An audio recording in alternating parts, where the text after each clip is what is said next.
Junkyard Junkie, back here with another video. Today we're going to be working on this 2001 Nissan Maxima.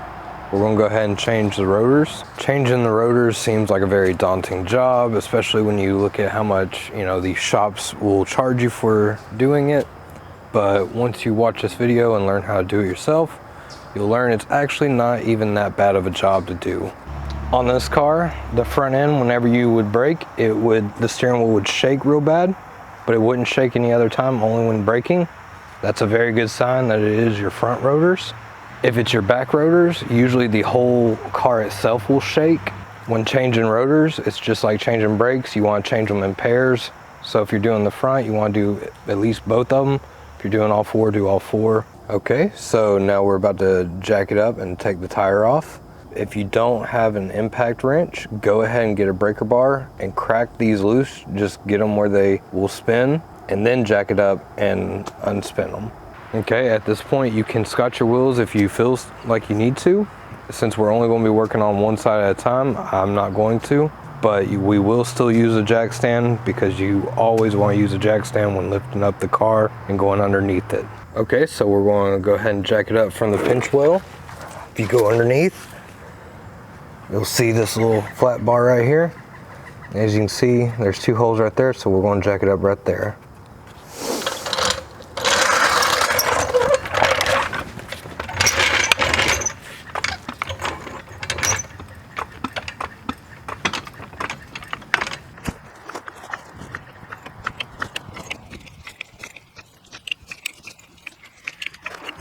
Now you want to jack it up until the wheel is no longer touching the ground, and you want to go just a little bit more so you can see a little gap underneath. We will go ahead and slide the jack stand underneath,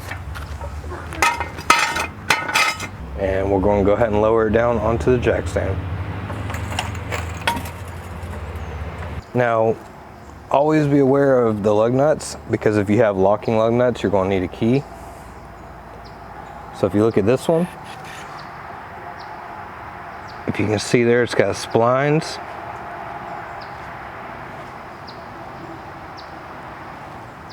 And inside these lug nuts, I'll show you once I get them off.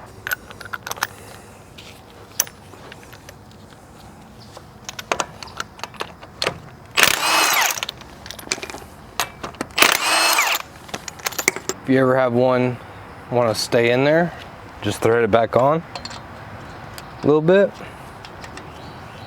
and then pull it off, and then just unscrew it by hand.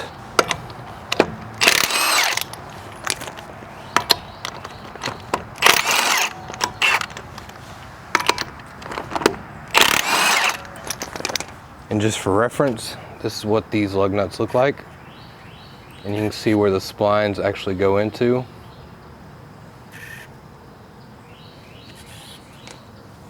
Now we'll take the wheel off.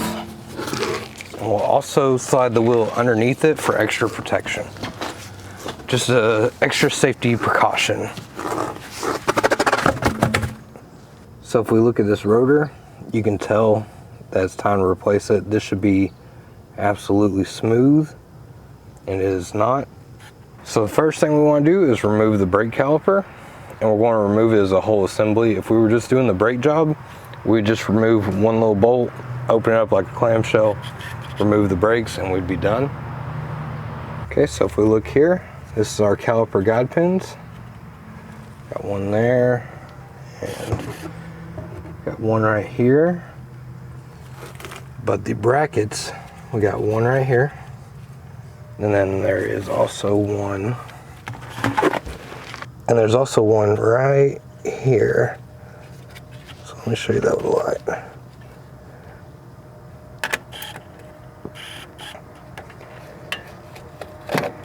You see it right there? So these are the two that we're going to be removing. Okay, for this car, it is going to be a 19 millimeter. So what I like to do is I like to crack them both loose first.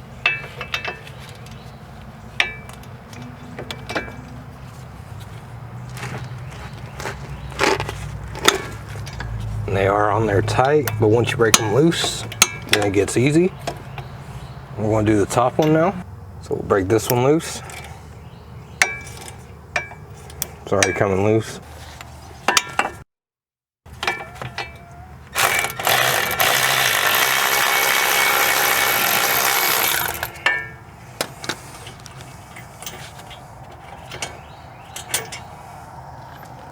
got one bolt out.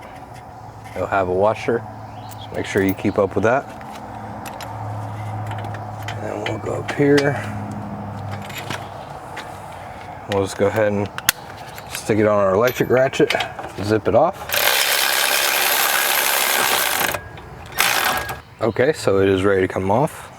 I'm going to use this S hanger to hang it up. I really like these. They're about $5, but you can also just use a cheap bungee cord or whatever. You just don't want to strain the brake hoses. With this, we just stick it in right there. We'll rock it off and we'll hang it from the strut. So we just lift it up here and hang it. That way these brake lines are stress-free. Now we can get onto the rotor. Okay, so with this rotor, it doesn't have any screws holding it down, so it'll come right off. If you live in a rust belt state, take a sledgehammer, put your lug nuts back on a little bit, and hit in between here, and that will break the rust free so it can come off, because sometimes it gets rust welded on there. But now another thing to look out for is for screws, because there's a lot of rotors that are held in by screws somewhere. Usually it'll be 2 screws separate from each other. This keeps it in place. And usually they'll be Phillips head, but you don't want to take a normal screwdriver and turn it because you'll wind up stripping it. So what you need is something like this. It's made by Tecton, but you can get it by anybody. Snap-on makes it and everything else. Impact driver. So you see here, you'd get your Phillips head bit,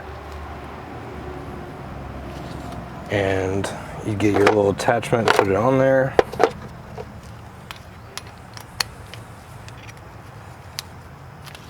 And you'd put it where the screw is, and as you're pushing in, you'd hit the back of this with a hammer, and it acts like an impact gun, so it would go in, turn, and come back. Hit it again, go in, turn, and come back. Once it's loose, then you can just spin it off like normal. And when you put it back together, you can also just screw it back on. You don't need to impact it back on. So we'll go ahead and just slide this right off. And as you can see, there's the wheel hub.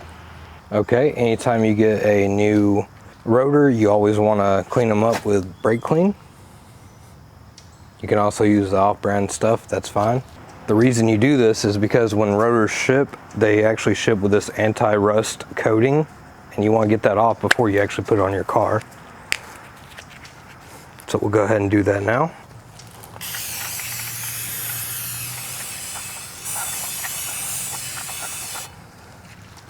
This stuff dries really quick, but we'll also take a towel to it and clean it up. Get both sides. Okay, so now we'll just go ahead and put this back on. And it doesn't matter where you put it unless yours does come with screws. Then you have to line up these holes. Now you may be wondering what kind of rotor this is since it ain't flat. It's just a drilled and slotted rotor. It just helps dissipate heat better. It's more of a performance rotor, but you don't need that. Make sure you wipe all this down. And if you feel like you may have gotten some oils on it, at this point you can spray it again with brake clean. Like I said, it dries quick, and you can also take a rag. But now this is a little tip that you should always do to make your life easier, is take 2 lug nuts, screw them down. This will keep the rotor up there, unless once again you have these. If you have these, that will keep it flush at all times so you can put your brake caliper back on. Otherwise, just use lug nuts like this, and you'll put one more up here, and this will make putting the brake caliper back on very easy. So as you can see, one bolt will go right there, and one bolt goes right here to hold the brake caliper on. Pick it up. Get our little tool out.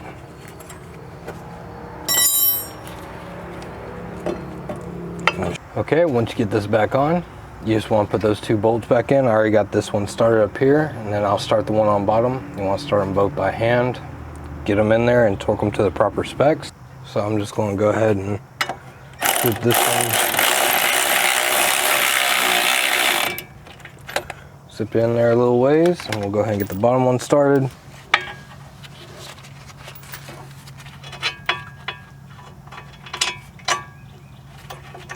may have to move it around as you're getting it started.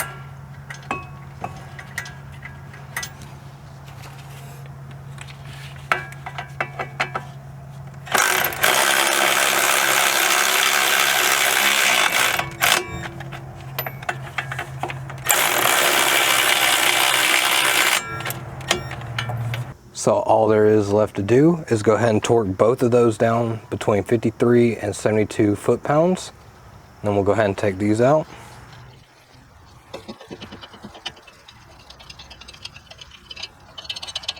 So now we just got to put the tire back on.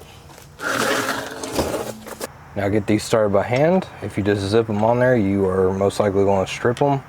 Then you got to replace your whole hub.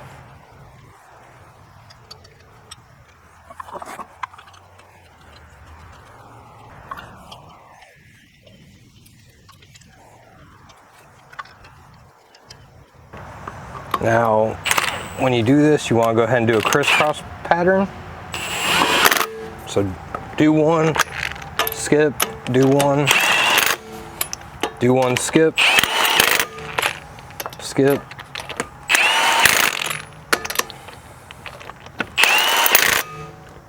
Now all you gotta do is once you lower it down, you'll torque it to its final torque specs.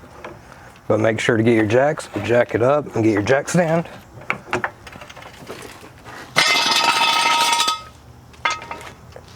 And then we can lower it down. And that's all there is to it.